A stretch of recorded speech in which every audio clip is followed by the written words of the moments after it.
Hello, this is Rhonda Rossborough from Sycamore, Illinois, with strong communities and strengths genius. Welcome to another edition of Unique Genius in 33.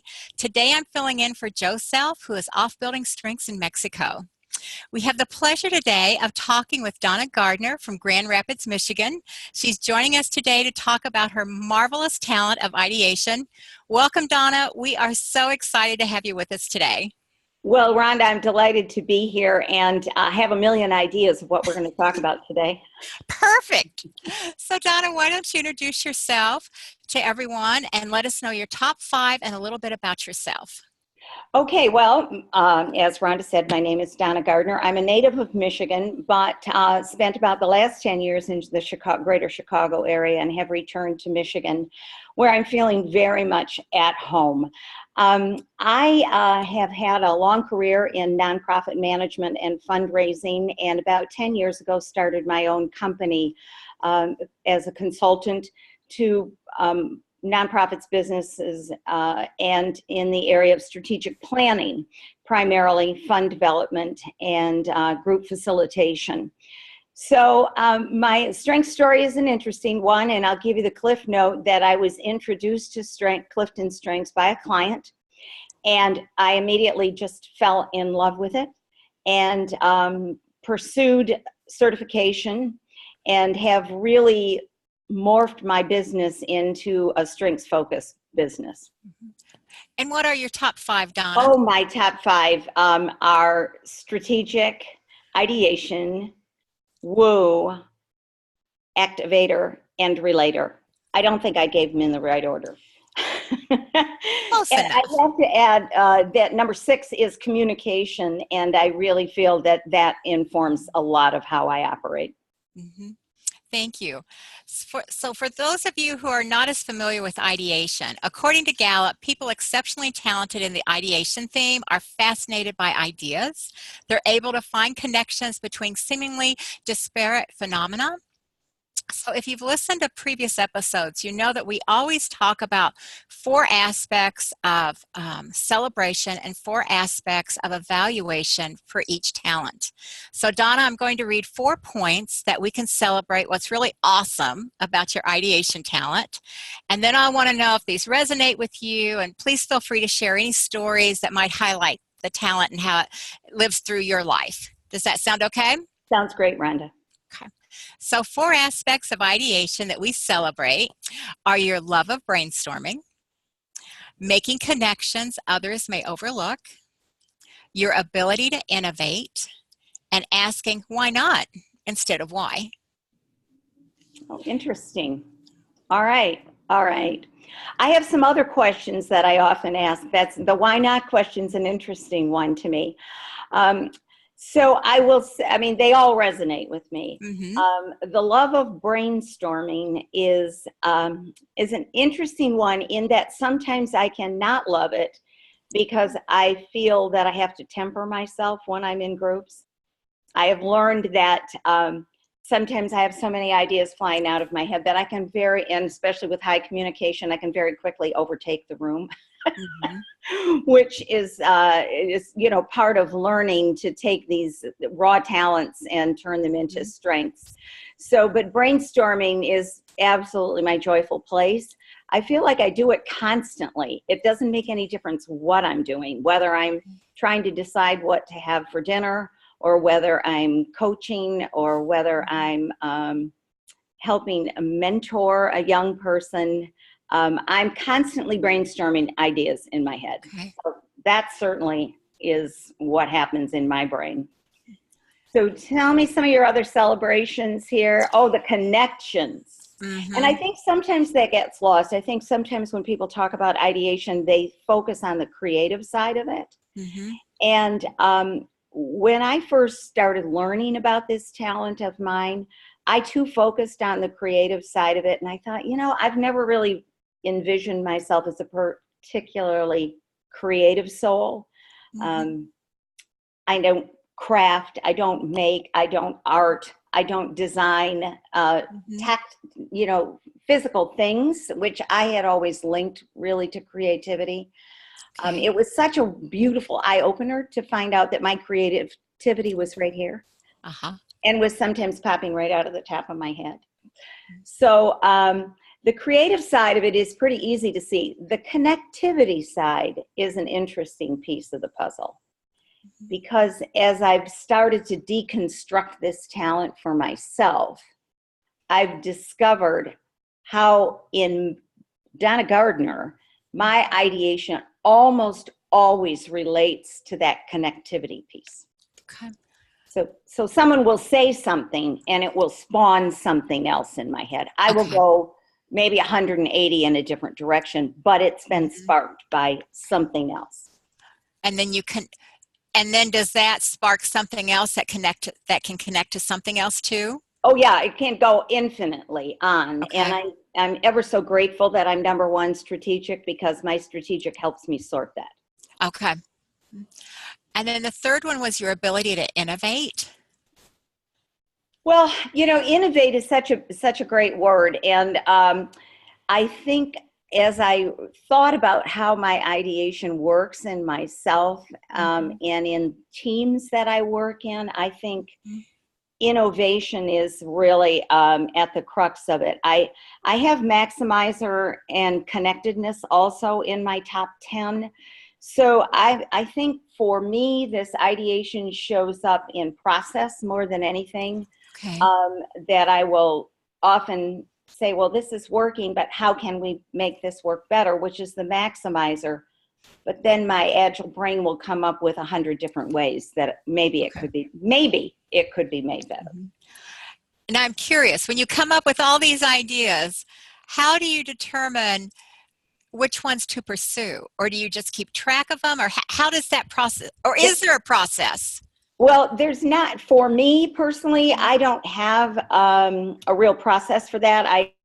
I do have sticky notes all over my house, and I do keep a pad and paper next to my bed. And I do read notes into my phone when I'm driving to try to capture things that pop into my head. But, the thing with people who have high ideation that I think is hard for some others who do not to understand is, just because I have the idea, I might not even think it's a great idea, right? So I sometimes wait for it to come back. Okay. And if it keeps coming back at me, then I think, well, maybe this is a good idea.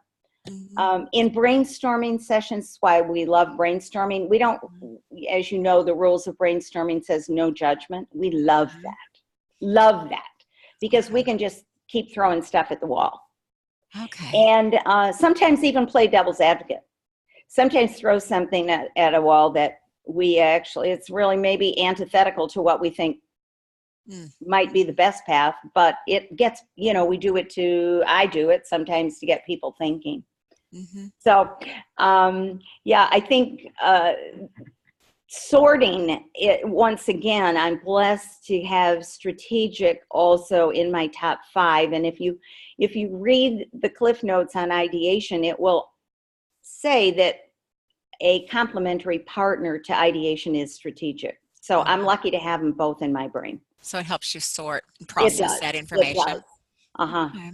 Well, that's helped clarify some of the celebration aspects of ideation. Let's look at the flip side. Okay. So for evaluate, we're looking at 4 questions to ask yourself, are you using ideation at its very best? Okay. So those are my ideas actionable? Perfect. Do I change direction too fast? Am I delaying the end goal? And am I communicating my ideas effectively? Those are very thoughtful things. I'm going to start in the middle, because that's one of the things these ideators do. We just kind of ping pong ball around. The actionable key is really the key to it, because I could have 1,000 ideas if none of them are productive or actionable or can be, if I'm a business, monetized or can lead to higher productivity or well-being, they're just empty ideas. So I think trying to determine metrics for these ideas is a great way. How would I measure this, the effectiveness of an idea? And that's where partners come in. Okay. I'm also a high activator, so I really sometimes have to rein myself in. I'm fast and I'm a talker. So I can sometimes get running down the runway with something that I think is a great idea. And I really need to rely on my partners to rein me back in if I'm running too far afield. And certainly that's been part of strengths development for me, is to see that in myself, that I have that potential to just run full bore towards someplace. Now, the interesting thing is when you look at it, can it be executed? My joy is in coming up with the idea. Okay. My joy is not in the execution of it. But I also know the value of it is in the execution of it. So when you talked earlier about the partners, that when there's so many are going up around, and that's where your partners come in to help you some of that sorting process or executing process. What qualities are you looking for in that partner?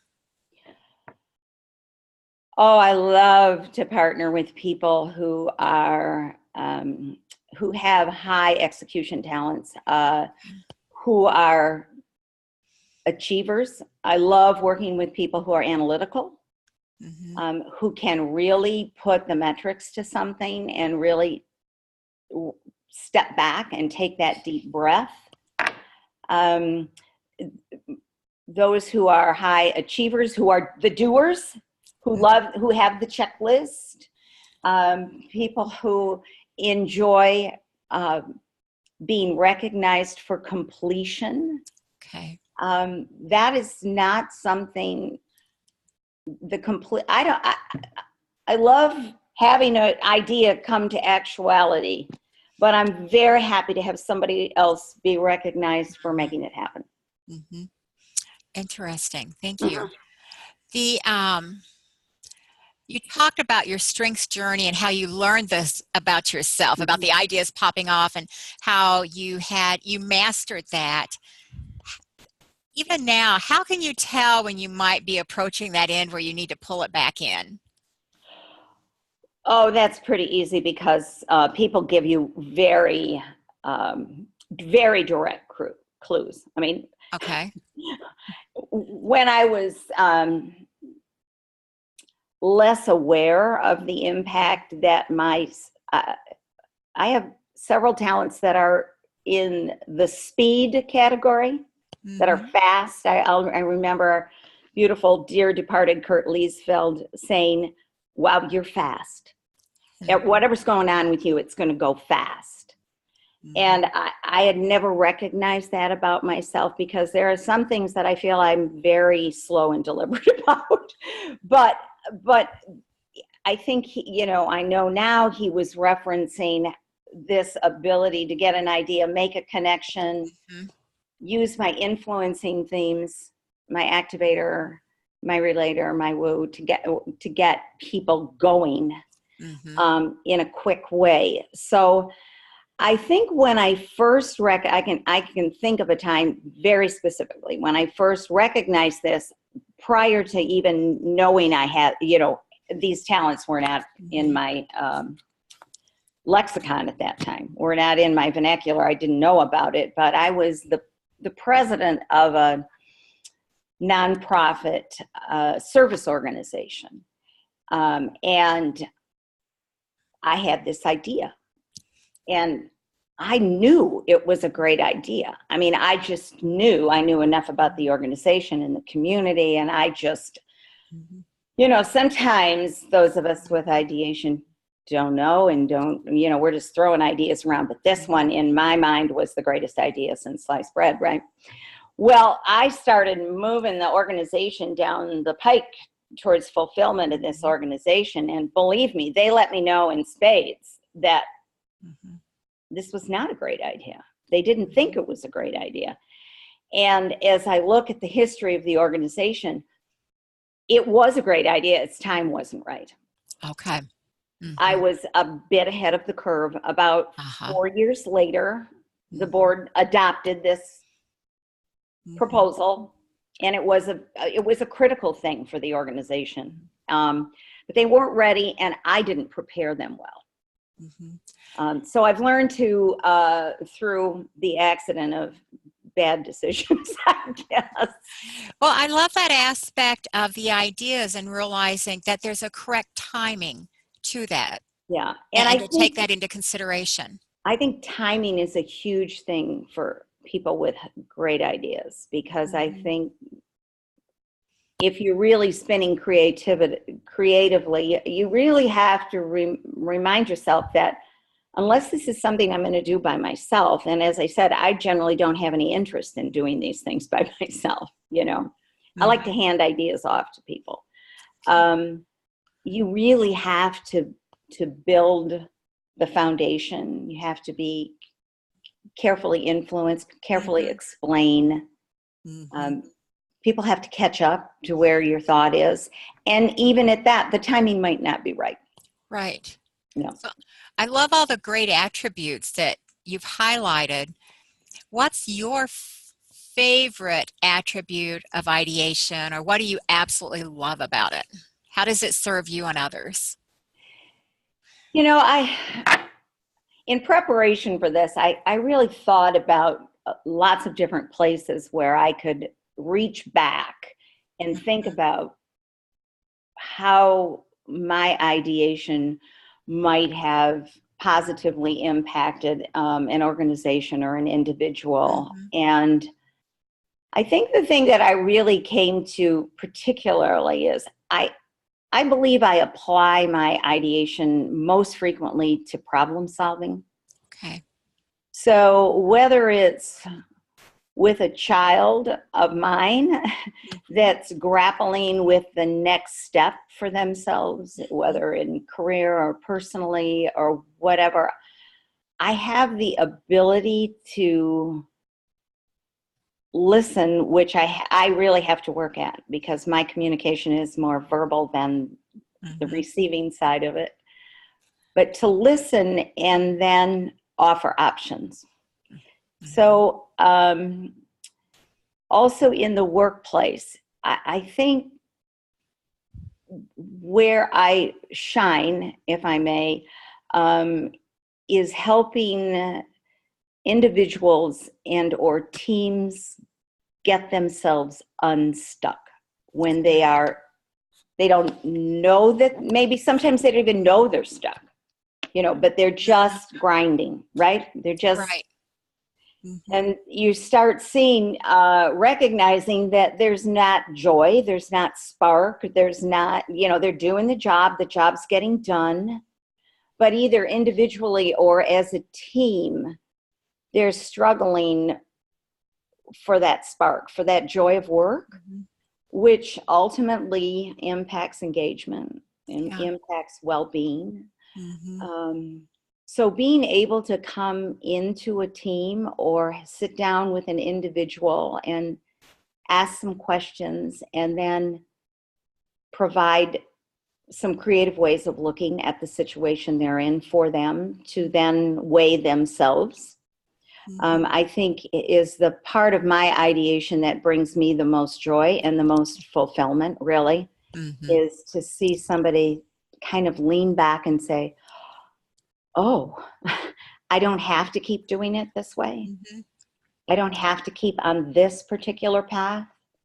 Right. Um, I've, I've had the opportunity of counseling an individual who was going to leave the organization because they were stuck and they just didn't see any other path, Mm-hmm.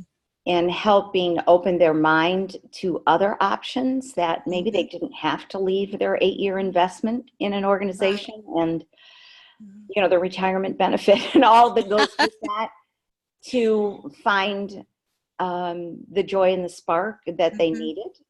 But they were, I think it's when you're in a space and, it's hard to unstick yourself. I think it's very, I appreciate, I mean, I get stuck. Sometimes these talents, I think the thing that I've learned the most from being coached is that just because I have this talent myself, I can't necessarily use it on myself. I'm really great at helping other people sort these things or make these connections, but sometimes I'm a little too, tuned into a lot of other things in myself that I too need a coach to unstick me sometimes. Well, that's kind of a nice segue to the next question. Going to the opposite end of the spectrum, what drives you crazy about ideation? Very little, honestly. Oh. Very little. I think it's about 95% awesome. I mean, I just love having these ideas and being able to help individuals and teams kind of move forward with them. I think the most challenging, so I guess if you want to use the term drives me crazy, which isn't quite accurate, but the most challenging for me is tempering them, is reining them in. So I think I'll give you an example that's very challenging, and actually it's the same example that was given on one of the early theme Thursdays on ideation, and when it was shared on that thing, I thought, oh my gosh, this is totally me. Of sitting in a meeting, sort of grabbing the underside of the table to keep myself from rattling off a list of 52 things that I thought were great ideas while the team's kind of struggling around, and that's not productive. They don't need to have 52 ideas to think about. And I haven't thought about them either, but they're just there. So I think that's challenging. What probably, if I have to use the term drives me crazy, is the fact that, and I'm going to blame ideation. I don't know if it's true, but from the time I was a youngster, I have always had a difficult time sleeping, going to sleep. And I just have this constant show going on in my head. And I've never been able to turn that brain off. I haven't learned. I've tried yoga. I've tried meditation. I've tried light things. None of it works for me. But I probably also don't stick with it long enough because my activator says if it's not working this way, then move on to something else real fast. What do you wish others knew about this talent, Donna, that might help alleviate misunderstandings? I wish, and I often find myself telling people this because I think because in particular my high communication, when I say something, I sound like I mean it. Right? So I wish people would know that these are just ideas and that oftentimes they come out of my mouth and I haven't really weighed them. I haven't evaluated them. They may not even really be my opinion. They're just an idea. Yeah. And I have such a great love of ideas that I just think they're the most awesome. Every idea is just awesome, whether it's doable or not doable. It's just, wow, that sparks me. So I think people, if you're working with somebody with high ideation, I think it's important to maybe say, is this something you are invested in, or is this something that just popped into your head? Or the other thing is and you hear this all the time, if you have the idea, you often get the assignment. So and I'll give you a great example. I was in a conversation yesterday with a friend, and we were talking about a service organization that we both belong to and about membership and how would we attract membership in a different socioeconomic class and blah, blah, blah. And I said, hey, wait a minute. What is the real problem? Is the problem we need more members, or is the problem we want to give leadership training to these people in this other, part of our community? Because if that's what we want to do, then let's set up a leadership academy and take it down, and I'm going like a million miles an hour over taking the conversation from one completely different place to one other completely different place, right? And I will tell you, I was so fired up after having this idea. I was just like, I can't explain. I was just so fired up. I was so excited. And then like an hour later, I get a phone call and saying, we think this is a pretty good idea. Why don't you chair that committee? I don't want to chair the committee. So I give you the idea. If you think it's great, find a doer and have them do it. And I'll be happy to consult. Mm-hmm. So that's the other piece of it. Just because we have the idea, it doesn't necessarily mean we want to carry it out. Mm-hmm. I love that perspective. What about, who do you think embodies this talent, a famous or a not so famous person? Boy, I've known a lot of really great ideators, but I have a mentor, a dear friend who passed away last year, who was the most amazing ideator I've ever known. And he's the one who taught me that you don't have to follow through with all your ideas, that you provide a gift just by giving them to people. And he was the most generous giver of ideas of anybody I've ever met in my life. And I actually did take a couple of his ideas and turn them into something. Mm-hmm. And he was thrilled. I mean, he was genuinely thrilled. And actually one of them made some money. And I kept saying, well, Paul, let me give you some money from, and he didn't want it. He said, no, I just like thinking of things. And it was a great lesson to me about the generosity of ideators, I think, mostly because we don't really necessarily want to do it. Well, our time is flying this morning. So one of my last questions is, what do you love about strengths? Everything. Tell me more. I really, when this was introduced to me, I thought, this is the key. If you can identify early in your life what your natural talent is, and then either be coached or self-train yourself to develop these things into productive strengths, it really is, in my opinion, the key to productivity, the key to happiness, the key to well-being. And I love the fact that it's applicable everywhere.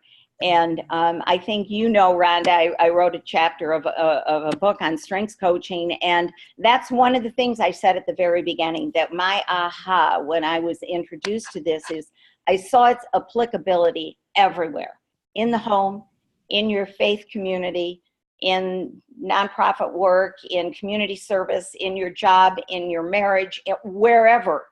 It's just a beautiful tool to help really understand one another and appreciate and love one another. And I think if we need anything in this universe, it's that. So I love everything about it. It's so accessible also. Yes. And I think when we talked earlier, you had mentioned the acceptance and peace that it brings to you. Oh, right. Oh, yeah. Well, that too. It was one of those things. Thanks for prompting me. When I took this assessment and I started reading about this, I learned, wow, it is okay that I have these ideas and don't want to fulfill them. It is okay that I'm a great starter as an activator, and that in and of itself can be a gift that oftentimes organizations need somebody to do that influencing. And my whole life I had beaten myself up for being a starter and not necessarily a finisher. And it was a massive gift. It was, and I appreciate you prompting me on that. Very much assists with self-acceptance. In the words of a woman, an executive that I recently coached, she said, what I've learned from this is that I am enough. Perfect ending. Donna, thank you so much for joining us today on Unique Genius 33. Thank you, it has just been an absolute pleasure to learn about your ideation talent and how it applies in your life applications and situations. So thank you so much. Thank you, Rhonda. Really enjoyed having you today. So everyone, thanks for joining us this week. We're here each week on Wednesdays at 11:30 Central and 12:30 Eastern time zones, where we do a deep dive into the talents. Join our Facebook group, search for strengths-based strong communities. We'd love to continue the discussion there. Also, check out our Alexa Flash briefings. Say, Alexa, play me the Strong Communities briefing. And then if you don't have Alexa, you may go to strongcommunities.podbean.com. That's strongcommunities.podbean, podbean.com. This is a great way to catch up on past briefings 1 minute at a time. Each week we dive into a specific talent and learn how the talent contributes, how it may appear in its refined and raw states, and also how it may show up in your family or community. We look forward to seeing you next week on Unique Genius 33. Thank you and have a wonderful week.